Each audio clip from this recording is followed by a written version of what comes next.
I've just arrived at Linacre Reservoirs.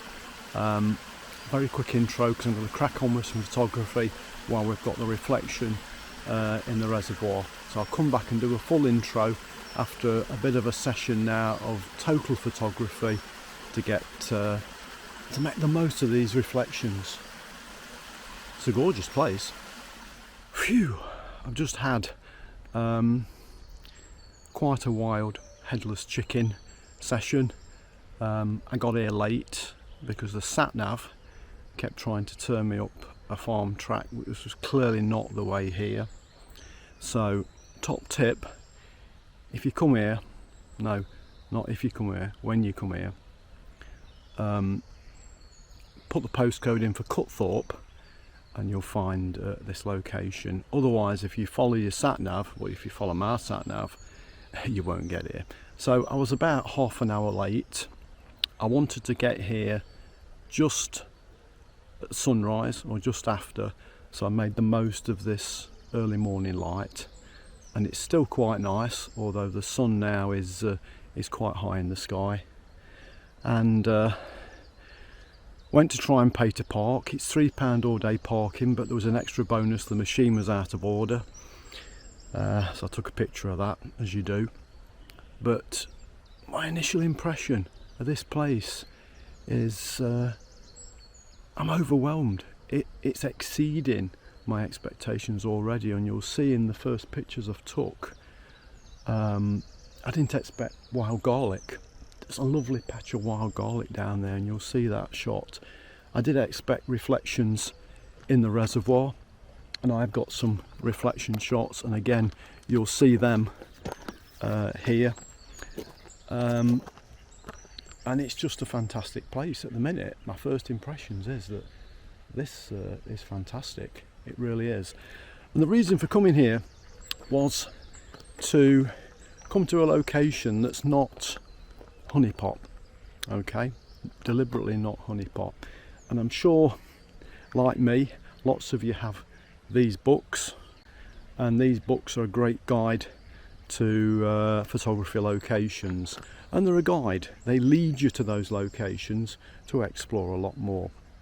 And what I wanted to do, I thought, let's find a location that's not honeypot and see what it can deliver, and share it in a video. And if I get nothing else today, the pictures I've already took, I'm happy with. God, that's a bonus. I can just relax now. Now, other reasons for coming here, apart from a non-honeypot location, it's also a location for bluebells, and we're beyond bluebells now, that's finished. But I wanted to sort of scope it out for next season, for next year. So I'm doing that. I've now found this wild garlic, and that wild garlic's still looking pretty good. So we're going to have bluebells, wild garlic, reflections in reservoirs, but we're also looking at these trees. This is also going to make a good location for autumn. And when I googled Linacre Reservoirs, it's not that well photographed. It's not there's not that many images been taken here. And let me just take this shot just a minute.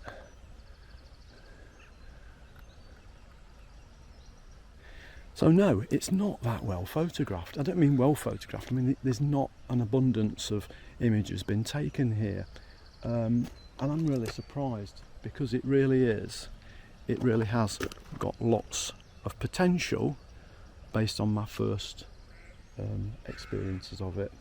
The reflection's starting to go now because the ducks have woke up, but also once the sun's been up for a while, you do start to get that little breeze blowing, so kind of the reflection's virtually gone.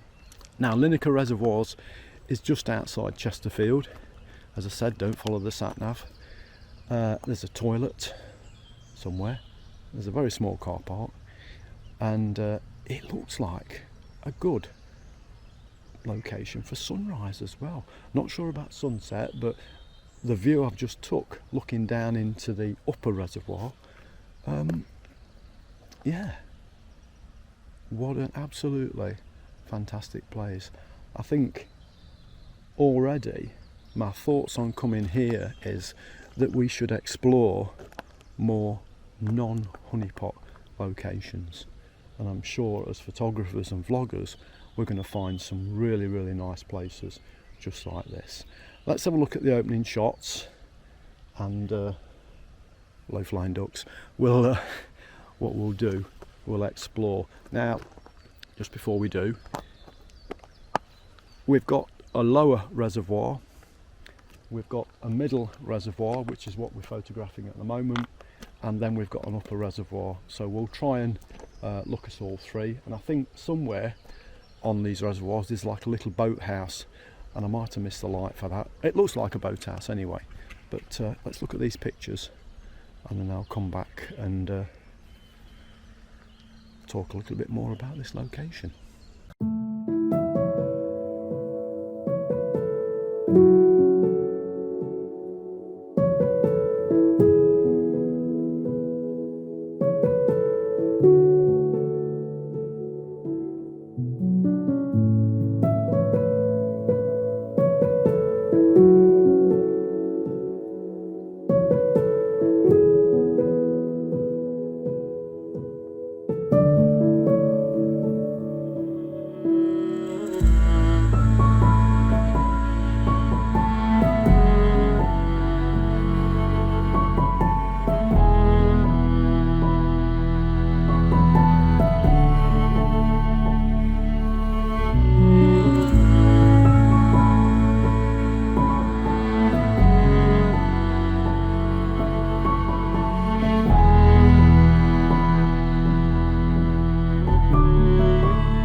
Now, many moons ago, many moons ago, I did the circular walk around Lady Bower, Derwent and Howden Dams, and with taking photographs as I went round, it took me all day, and it took me that long.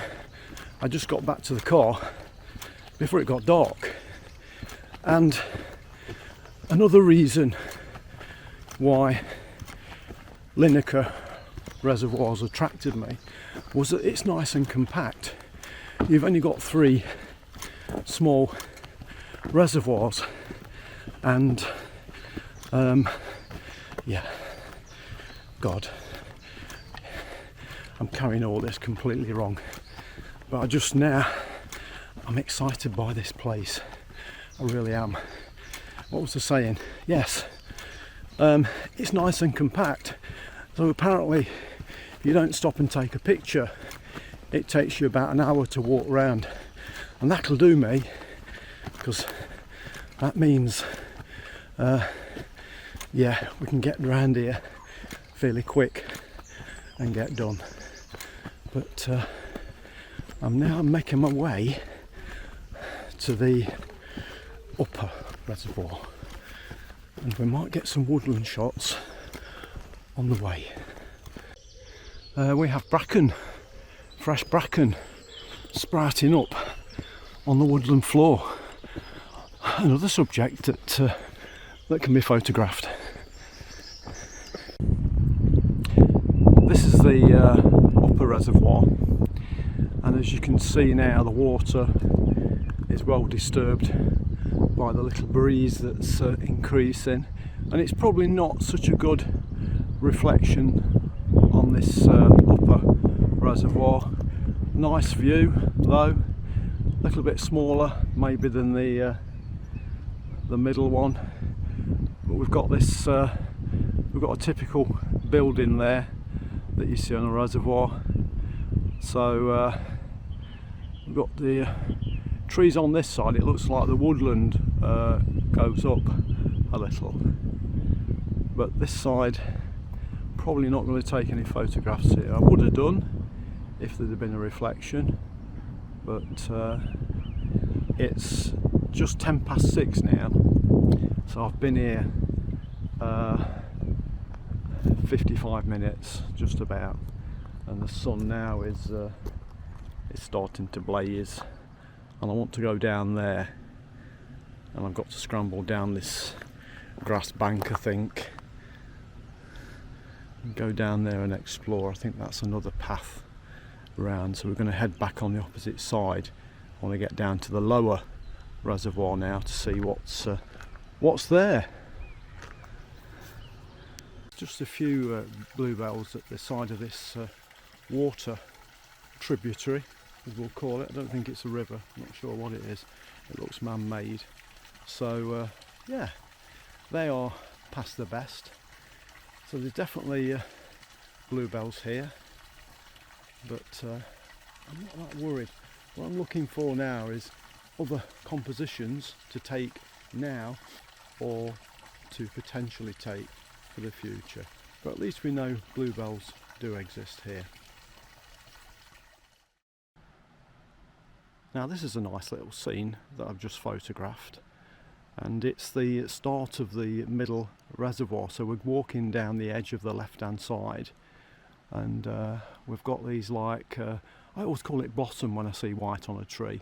I haven't got a clue what it is, but it looks really nice in this composition. And I've got, for a change, I've got my 14-24 lens on, and it's giving quite a nice shot. Quite like this. Might have some work to do in processing. I have bracketed the shots, and I'll show you them now. Why not? I like this. I think I might take another shot actually looking at it. There's a fair bit of potential here. There's some nice light through the trees there reflecting on the reservoir, and as I've said, that nice little white tree.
Just found some more wild garlic, which is looking quite healthy.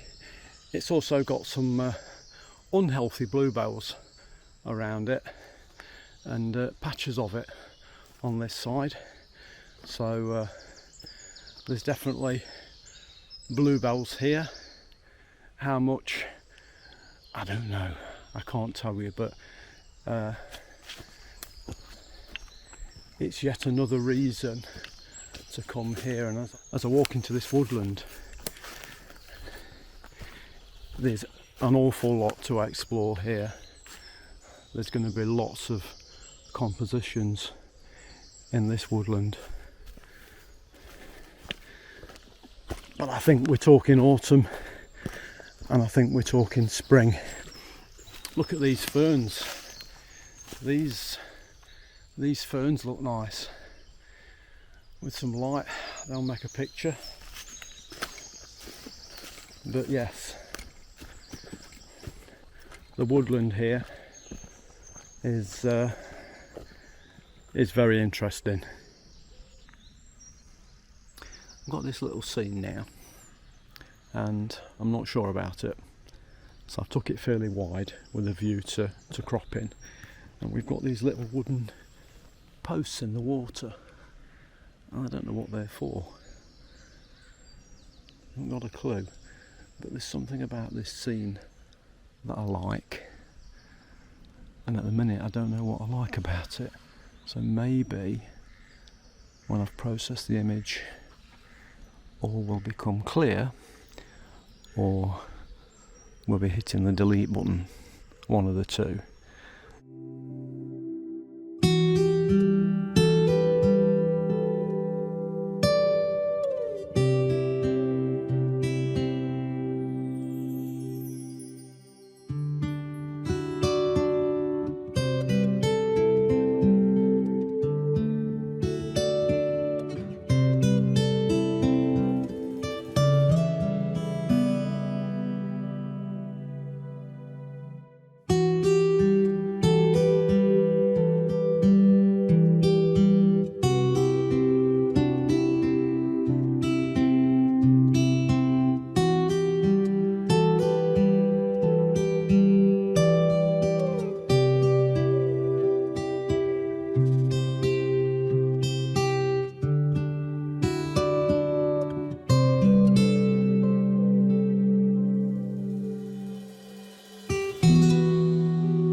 Well, here's a little bit of education. I must explain to Helen what bodging is. She thinks it's when I'm doing DIY and I don't quite finish it to the correct standard, but clearly bodging is something completely different. I've come down to the lower reservoir. I'm still looking for this like boat building. I can't seem to find it. I've just done a wide angle shot here of the this lower reservoir. Looks nice. It would have made a nice reflection as well as the middle one. But yeah, where is this little boathouse that I've seen? I don't think it can be down there, because I think we just go to river down there. So it's, at the minute it's 7:10, and I've got some little ducks, hey, coming across where I'm walking or where I'm standing, and we'll see if they come all the way because I'm standing here. I'm going to have to go down this side and see if I can find that little boathouse, but it's a bit of a mystery, to be honest. A bit of a mystery. Where is this boathouse? Because I've either missed it or it's hiding back in inside some trees. I might just have a look on my phone to see if I can get an idea of where it is. So I did find the toilets and the ranger's office as well, and there's also a map there, and that's at the entrance to the lower reservoir. And walking up from the lower reservoir, we are treated to a large quantity of wild garlic. So here's some shots that I got with a 14 to 24 lens of this wild garlic.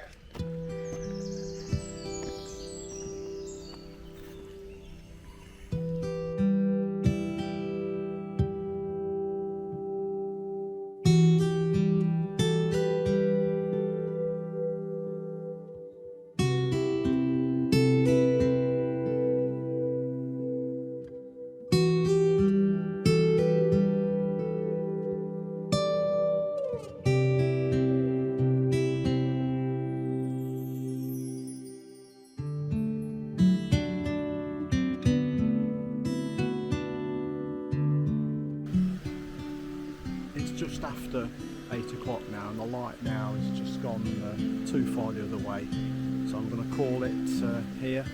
I'm going to head back home, probably through the peak traffic now, but what we'll do, we'll go back to the computer.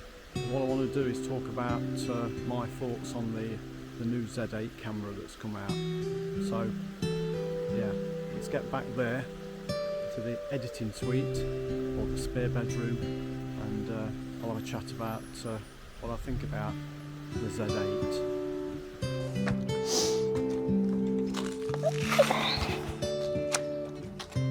Okay, so rather than going into the computer, I thought to close the video out here. It's quite nice, it's in the shade.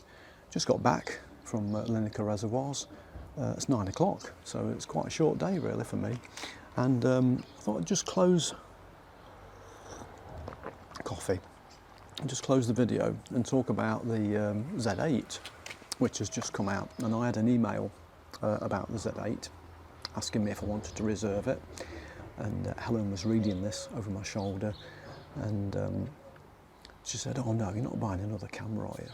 And I said no, and she fainted. So I quickly got one of her handbags to revive her, and she come round and I made her a cup of tea, and I explained why I wasn't going to buy the Z8. And every camera I've bought, I've done an element of research, and the main thing I've done is to download a RAW file and have a look at it.